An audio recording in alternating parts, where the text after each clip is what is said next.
Hello and welcome to episode 125 of Outnumbered the Podcast. This is another one in our series that we're doing on marriage, and we're going to talk about how to resolve differences. We're going to go through how to look at those differences, methods for resolution, our goal when we're trying to resolve the differences, and some conflict resolution tips, as well as benefits of having differences from your spouse. And we both share our big rocks. So we hope this episode helps you resolve differences when they come up in your marriage.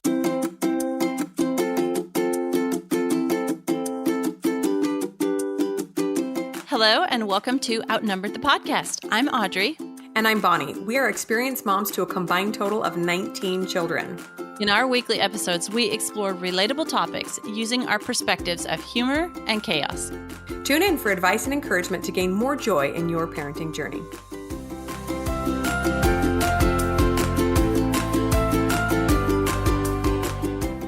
Okay, everybody, we are back with another episode in our series on marriage. And this time we're going to be talking about how to overcome differences with your spouse. So we've got a lot of content prepared for you on this one. And we know you guys are loving this marriage series. So I guess we'll just keep them coming. Yeah, and we've loved recording them, although sometimes they get a little bit heavy. So today we specifically wanted to lighten it up a little bit. We're going to be talking about differences, and all of the tips we have totally apply for any type of difference you find yourself encountering with your spouse. But today we're going to specifically talk about some fun, silly examples so that we can keep things lighthearted, because that's our favorite way of doing podcast, not getting too deep. Yeah, like we said in our episode on the 4 big things that lead to divorce, one thing not to do is drag out all your dirty laundry with your friends and discuss it with your friends. So Right. We didn't want to head in that direction today. So we're going to keep it lighthearted. Yeah, totally. We're going to start with a little humor segment here. I have to share with you guys something that my friend told us a long time ago, years ago, and we tease her about it every time because it is the funniest story I've ever heard about couples not seeing eye to eye. They were driving in the car, and she was going on and on about something, and apparently her husband was not fully listening, because when she lost her train of thought, she said, "Wait, where was I? What was I talking about?" And he just kind of sighed and said, "I don't know, but the next time you're talking, one of us should really be listening." And they have a great relationship, so it was okay to laugh about it. But oh my goodness, that made me laugh so hard. We bring that up quite often when one of us isn't fully engaged in the conversation. I don't know if that would dissipate the situation or make it worse. I suppose it would depend. I'm sure she was a little angry in the moment, but it was funny later. Oh, my word. Yeah, that's pretty cool. All right. So yes, sometimes there are differences. We are different people from our spouse. So there's differences. And today we're going to talk about how to look at those differences, like your mental mind, how to get it wrapped around differences. What does it mean when you have a difference with your spouse? Your goal, what our goal should be when we're working on resolving differences. And some methods to overcome differences. We have some tools you guys can use. Yeah, and right up front, I think it's important that we recognize how important it is to have differences with our spouse. Sometimes I think we get caught in this trap of thinking, if only he'd see things the way I see them, if only he'd do things the way I do them. But that would be really annoying to have a spouse that was exactly like you. In fact, I have often thought about past relationships I had before getting married and thinking, if I ended up with that person, I was basically the same person as him. So that would have not gone well. You think just how important it is to be the yin to each other's yang, just like two pieces of a puzzle instead of the exact same piece, right? Really important. So the first thing we're going to talk about is some of our big rocks. So what we mean by that those are the big things that we really feel like are super important to agree about.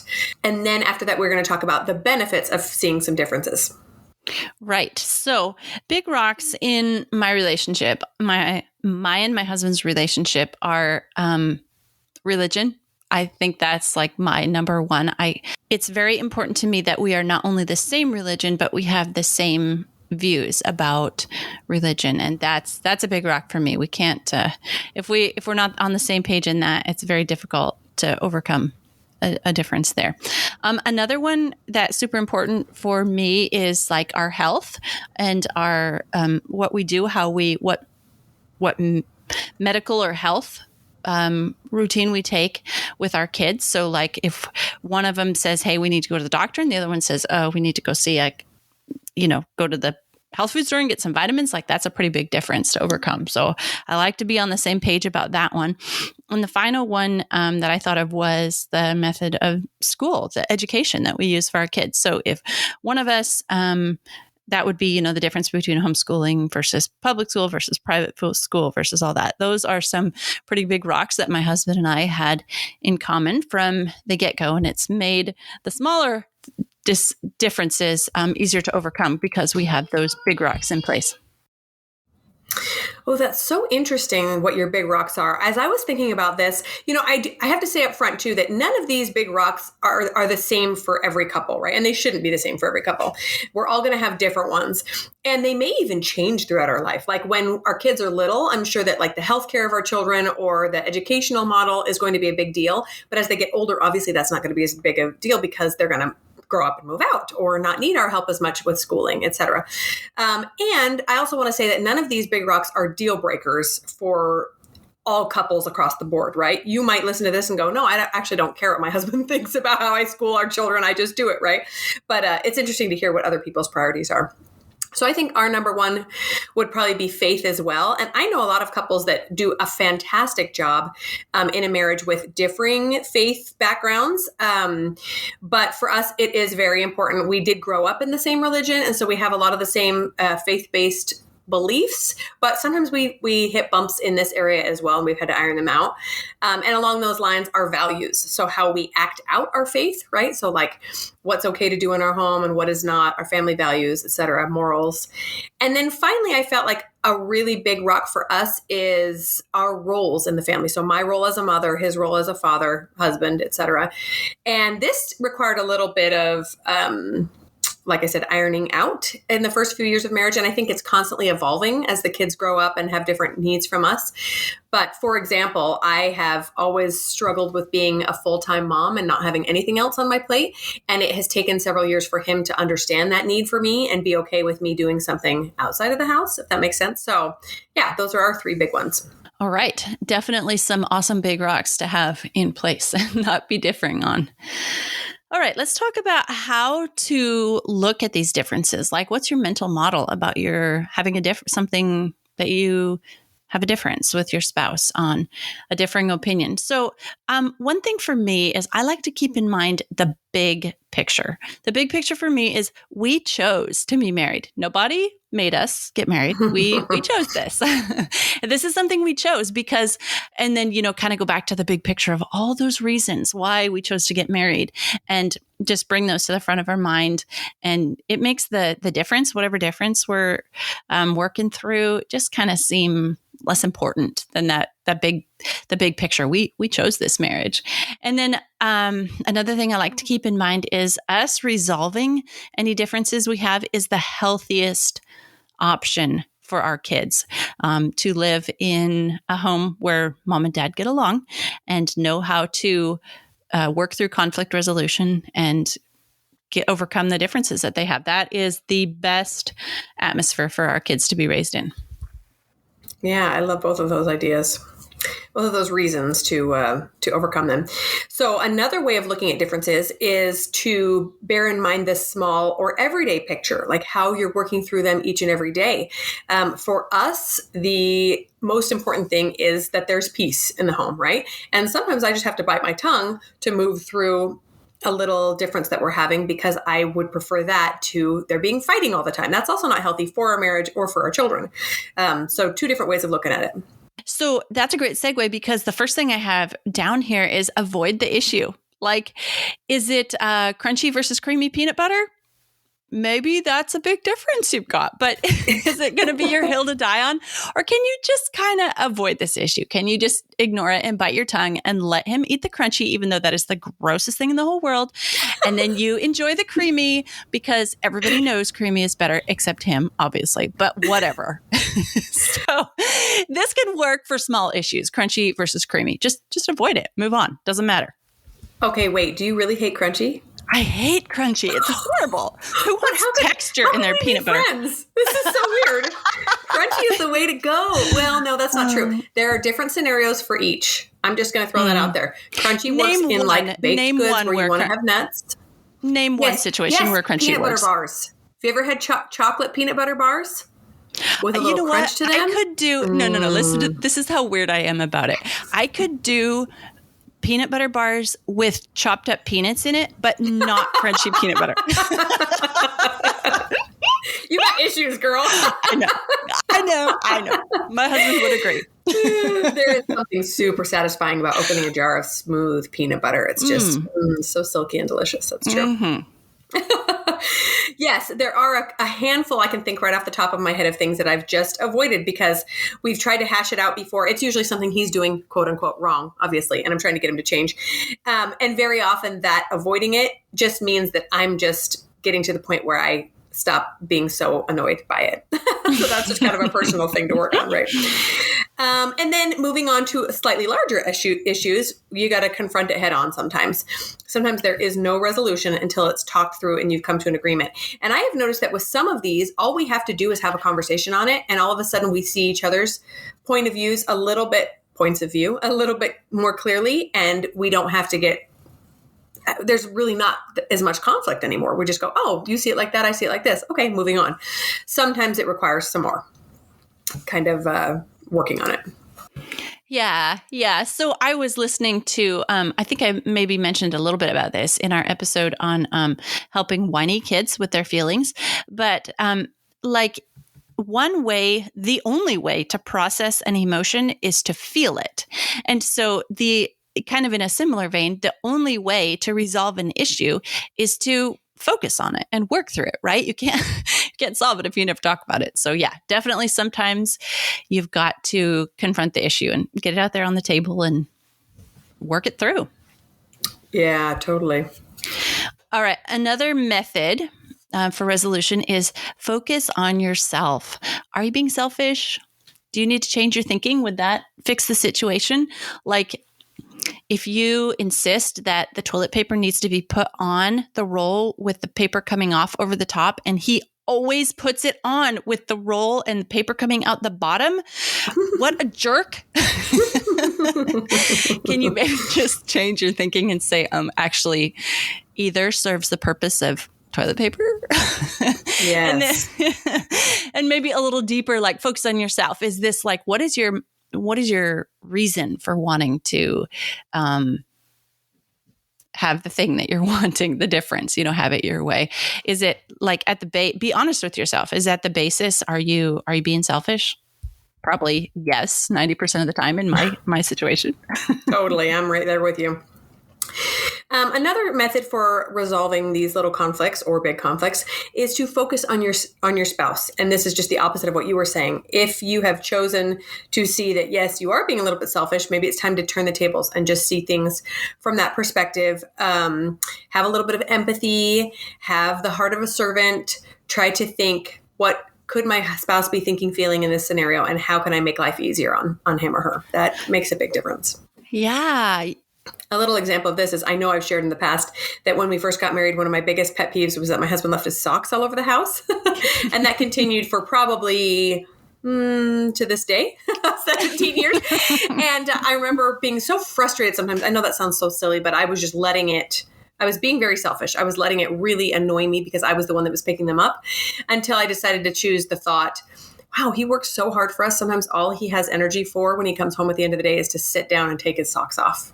And all of a sudden I was feeling so much empathy and gratitude for him getting up and going to work every day, even the days that I could just putter around the house in my pajamas and take things a little bit easier. If I was tired, he still got up to go to work every day. And that really helped me feel a lot more peace in my heart and be a lot more loving and empathetic towards him. Oh yeah, that is such a good way to think about it. And then like you're glad to pick up his socks and wash them, right? Because then it enables him to go back to work and support the family more. Right. I started looking at it and just kind of would get this little wry smile on my face. Like, there he goes again, that cute guy. He worked so hard. He left his socks. And it wasn't sarcasm and it wasn't bitterness. It really did change my heart. That's awesome. All right, let's move on to the goal. What is the goal for resolving the difference? Well, my goal is always that I win. I'm going to win. Just kidding. I still haven't Well, gotten that to is at the beginning creamy for me. peanut I don't know butter. about anybody else. Well, it can kind of seem like sometimes it can kind of seem like when we're talking about differences, it can kind of seem like I win or he wins and I lose, like a win or lose situation. But like the goal of resolving the difference, in my opinion, should be that we both win. Like maybe, we both move toward the middle and away from our polar opposites on the thermostat, the difference in what that temperature ought to be on the thermostat. And we move a little bit toward the middle, compromise both of us, and we both win. Totally. And sometimes it seems like there's not an immediate answer for how you could both win in a scenario. Like a thermostat's a fairly simple one. You just know it can't be 80, no, it can't be 60. You're going to go with 70, right? But sometimes there is no middle ground and one of you has to give. And it's actually a very healing and strengthening thing to happen to your marriage, as long as it's happening kind of equally on both sides, right? That both of you are seeing that wisdom in giving up your hill to die on, like you said. So a goal for me in many instances of resolving these differences is just acceptance, right? Sometimes I have tried to change him. I have even tried to change me, and it's just difficult one way or the other, although it's always a lot easier to change yourself, even though it doesn't seem like it, because it really is the only person we can change, right? Yeah. But sometimes I just have to learn to accept that what he wants or what he's doing is going to stay the same. And I can be so bitter and angry about it and ruin the vibe in our entire home, or I can just accept and move on. And sometimes that seems really painful, but it really is often the easiest way to go. My example for this one is the preference in how we make beds. So I was raised in a household that always made beds the correct way, with a fitted sheet, a flat sheet, and then a bedspread or a quilt, a pillow, and then usually a decorative pillow. And he thinks about 60% of that is unnecessary. He thinks you throw a fitted sheet on the bed and you throw a blanket on them, mainly for the kids' beds, right? And it used to really, really bother me. You're making it wrong. They have to have a flat sheet. I don't want to wash all those blankets. But where's the pillow? Where's the pillowcase? And finally I was like, why am I making this difficult on everyone? Plus, it's more sheets to wash. Just let him do whatever he wants to do. If he wants to make the bed like that, fantastic. Here we go. We got beds that look weird at our house. That's okay. We're all going to survive. Wait a minute. Pause. Time out. Your husband actually makes the bed? He does when someone pees and I don't want to change it. Your turn. And you don't want to sleep in it? Yeah, exactly. Oh, boy. All right. Moving on. We're going to give you some tools for conflict resolution, some tips. So watch yourself, listen for yourself, like going back to focus on yourself. Are you making I versus you statements? So I would appreciate if you buy mayonnaise at the grocery store, or you buy Miracle Whip and I hate that.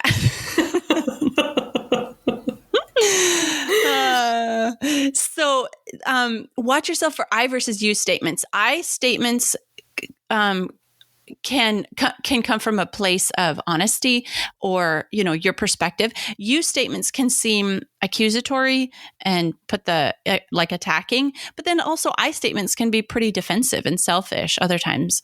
And you statements can be, well, I don't know what they are other than accusatory. So just, just watch and listen to yourself. And like, I like to think, I'm the kind of person that before I say something, I run it over in my mind and try to hear how it would sound from the other person's perspective before I say it, and like kind of filter it.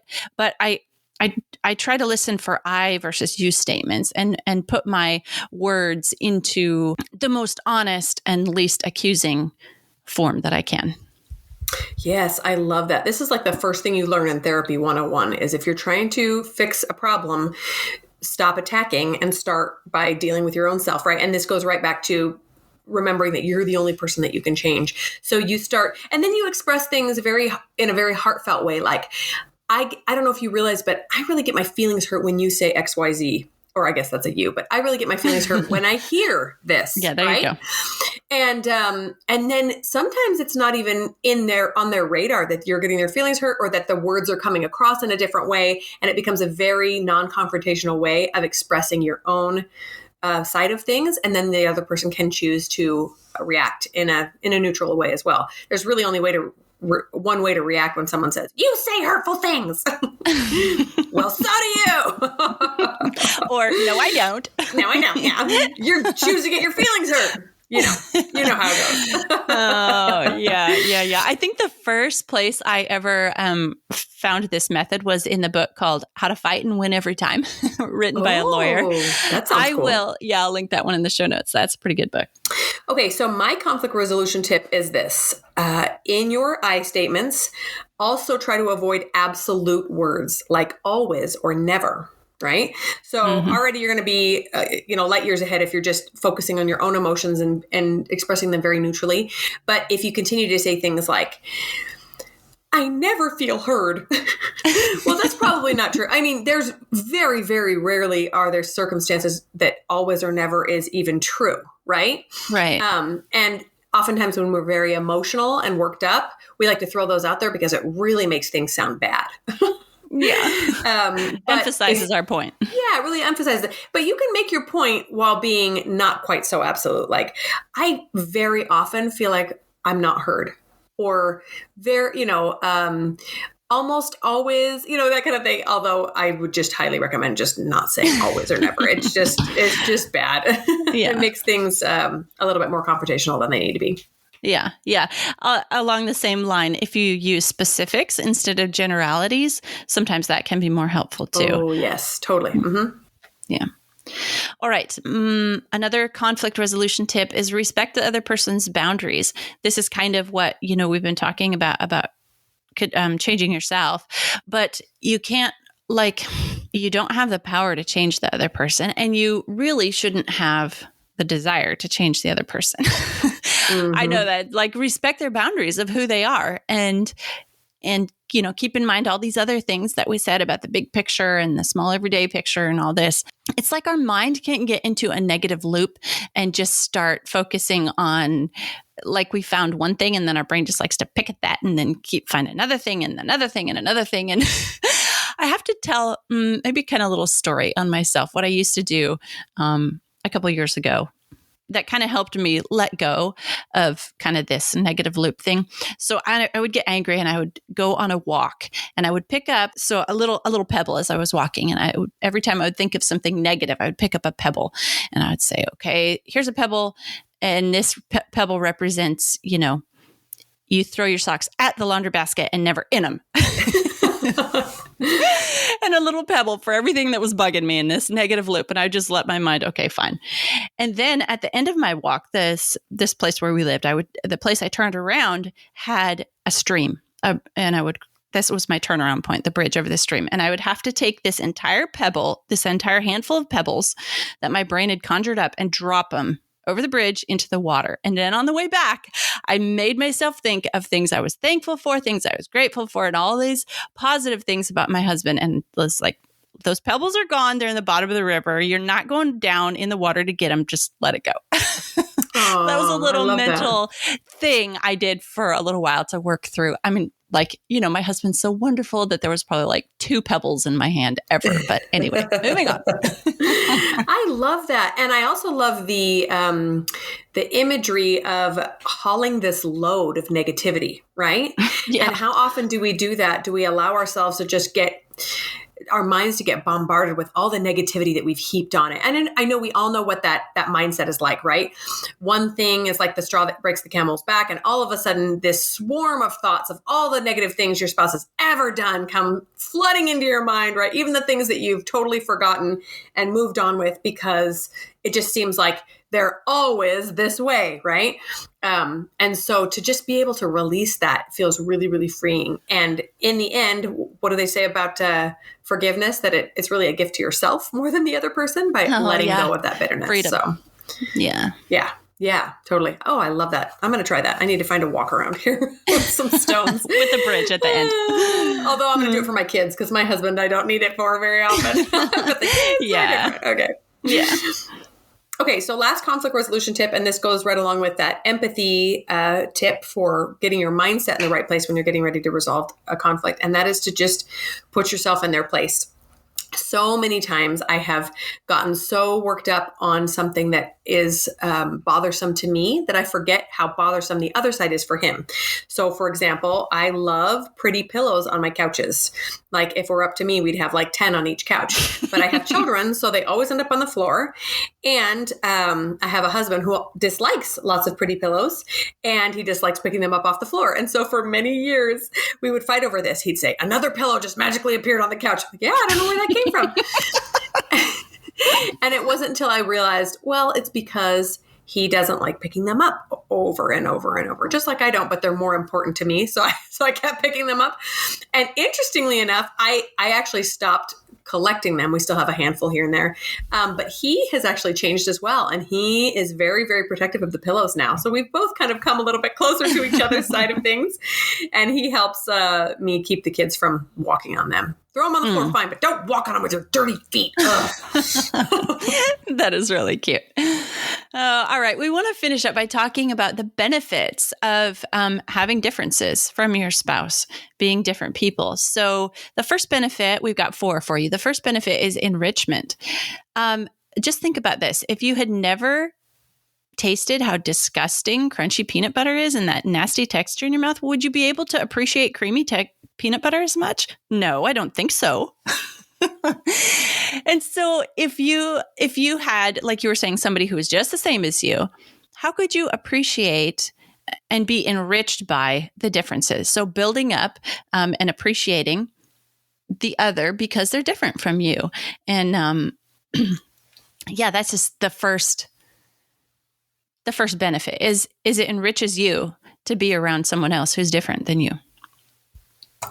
Yes. And isn't that the whole point of marriage, is to grow into this new, better person, right? Because you're kind of working something into each other as he is his way and you are your way. You both learn different perspectives and how to improve in the areas that your spouse has strengths in. So another benefit of these differences is unity. You would think that your differences would actually pull you apart, but I really think it's the opposite. I think it's like those 2 pieces of a puzzle. When you realize what his strengths are and you realize how they complement your own, then you just fit right together. And as you're working through your differences, it actually brings you together. Right? I don't know if you've ever had a argument or a disagreement, and afterwards you just feel so much more love because you've come to an agreement and you've come to a place where you guys can see eye to eye, and it just increases the love and acceptance you have for your spouse. And so it really can bring an additional feeling of unity. Yeah, definitely. And like you've been through the battle and the war together, and just figuratively, and you're like you're on the same team, and you did it. You made it through. Yeah. Another benefit of being different from your spouse and working through differences is gratitude. Like you're so thankful for the peace and the enrichment, but you can be thankful for another person who's willing to put up with your less than perfect self and go the extra mile and, loves you and wants to be with you. And just like gratitude is such an empowering, powerful thing that builds you and your spouse up and makes your relationship just stronger every day. So just to be thankful for those differences because they make you stronger. Yes, totally. And along those lines, another benefit is just the growth that your marriage can undergo as you work through these differences. So I really believe that in a lot of circumstances where marriages don't work out, it's because because one or both parties refuse to address the problems that have happened, and they're just kind of ignoring them, and then they build up and there's more resentment, et cetera. Obviously, everybody's situation is different. But as we work through our problems, I really can see our marriage kind of getting, our relationship becomes deeper and like this more complex thing. I look back, we just had our anniversary this weekend, and I was looking back at pictures, and I remember thinking, part of me wants to go back 17 years just so I could have that skin. Because when I was 24, it was nice. But there's really nothing else about that phase that I want back, because our relationship was really on the surface level. Like we loved each other, but we hadn't gone through anything together. And now I think that our love is so much deeper because we've gone through hard, tricky things, and we've come out on the other side, right? We really want to continue growing together rather than just ignoring those hard things and hoping they'll go away. Yeah, I totally agree. Oftentimes on our anniversary, I'll ask my husband, if you had known everything, what it was going to be like 20 years ago, would you still have married me? And of course, his sweet answer is always a resounding yes, but just faster. That's cute. But the thought is that like we have come so far and we have worked through so much and we've been through so much together, 9 kids and, several moves and blah, blah, blah, all this stuff. And like, it's just all this rich history that like, why on earth would we ever want to go back to the first part of the relationship where it was, you still have to go through all this stuff. I'm not saying this in a bad way. I'm saying this in an awesome, amazing way. Like we love where we're at and how mature our relationship has become. Yes, totally. I'm reminded of how your body undergoes the stress of exercise, right? Like I like to run, and every time I, have a baby or get out of it for a little while, getting back in is like, oh, I'm just going to do this quick little walk, and then just a quick little jog, and I only do what I can, and it's very easy, and I don't go very far, and as I build up my endurance, I'm able to do more and farther, and it gets harder as I push myself, right? And I kind of think of marriage like that. If we constantly avoid the hard stuff, the hills and the rocks and the, going faster or whatever, then we're never going to get any better at it. Right.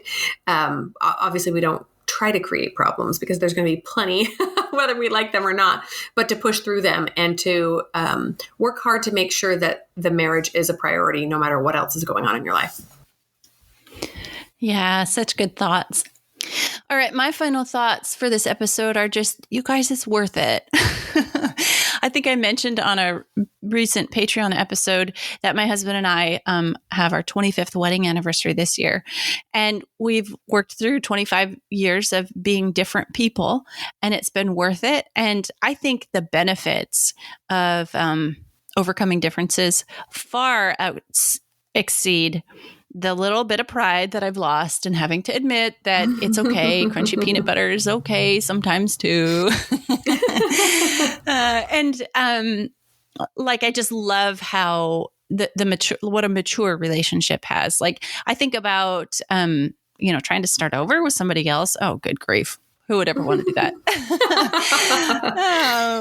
I'm not to take away from, people who have that experience. But for me and my experience is like, I've got the best thing going in the whole entire world. And if it means that I have to, swallow my pride or have the heart of a servant or do these things that really I need to be doing anyway, to become a better person and overcome differences in my marriage and make him just as happy as I am to be in this relationship, then it's totally worth it. And I just would encourage everybody listening to just try again. And hopefully some of the things that we've shared in this episode have been a help to you.